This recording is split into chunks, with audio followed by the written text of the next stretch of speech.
Breaking news today, a look at Russia's strategy for victory in the conflict in Ukraine. With little more than 6 months having passed since the Wagner Rebellion, during which Western media outlets were busy predicting Vladimir Putin's demise, Russia is now clearly positioned for triumph in Ukraine. The war has had its share of highs and lows since Russia's invasion of Ukraine last February. For the first time since the conflict started, Russia seems to have a good chance of winning, maybe not soon, but eventually, even though the Western media was busy trying to write Vladimir Putin's obituary during the Wagner Rebellion, which occurred less than 6 months ago. The Russian strongman president responsible for the invasion, Vladimir Putin, is just as powerful as before. How did we get to this point?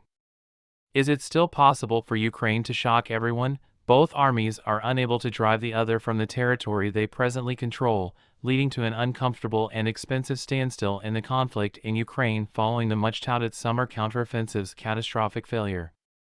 Because of this, perseverance is essential in this conflict. Russia has taken more casualties on the battlefield than Ukraine has, but it can more easily absorb these losses due to its larger size. For the material costs of the war, it is the same story. The Russian economy has remained resilient, thanks to Putin's decision to ignore Western efforts to cap Russian oil exports, while Ukraine's GDP has dropped by as much as 35% since the conflict started. Ultimately, both sides will bear a greater share of the war's expenses as it continues, but one will be better equipped to handle them than the other. The waning will of the West's diminishing desire to maintain its support makes Ukraine's endurance all the more questionable. Reuters Ipsos found that just 41% of people in an October poll agreed that the U.S. should continue to provide weapons to Ukraine. Congress is unable to move Joe Biden's $60 billion budget package, and Trump, who is gaining ground as Biden's likely successor in 2020, is infamously ambivalent about maintaining U.S. support. Europe, critically, isn't faring any better.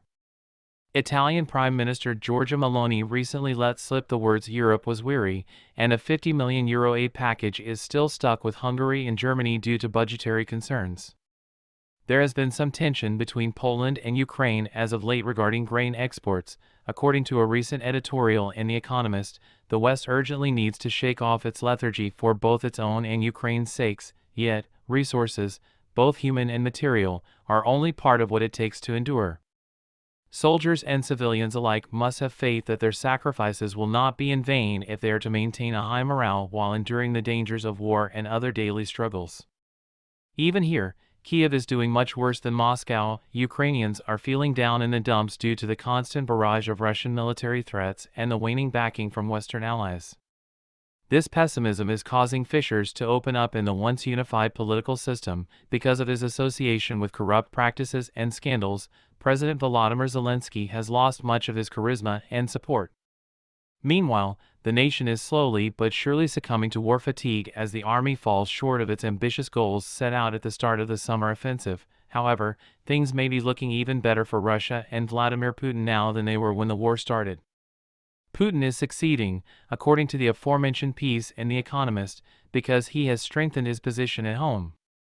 Even though most Russians despise the conflict, they have grown accustomed to it. The way Putin has portrayed the war to his people as a struggle for survival against the West has managed to rally support for the war to a level that Western commentators had previously believed was untenable. Will Russia emerge from the war ahead of Ukraine? Yes, but it won't accomplish anything miraculous on its own. For the time being, Ukraine can only hope that either Russia's internal strife weakens its war effort or that the West suddenly finds the political will to greatly increase its support. The second scenario is highly improbable. Speculation has focused more on the former, though. The Wagner troops' brief coup attempt occurred less than 6 months ago, and Western commentators hasten to pronounce the early downfall of Putin's regime as they race towards the Kremlin.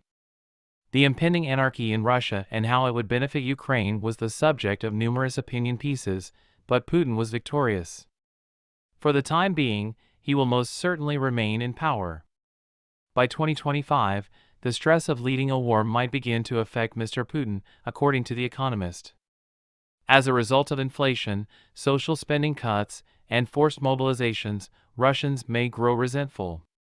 However, it is pointless to merely wish for the downfall of his regime. No matter how the West feels about it, Russia is currently leading the war.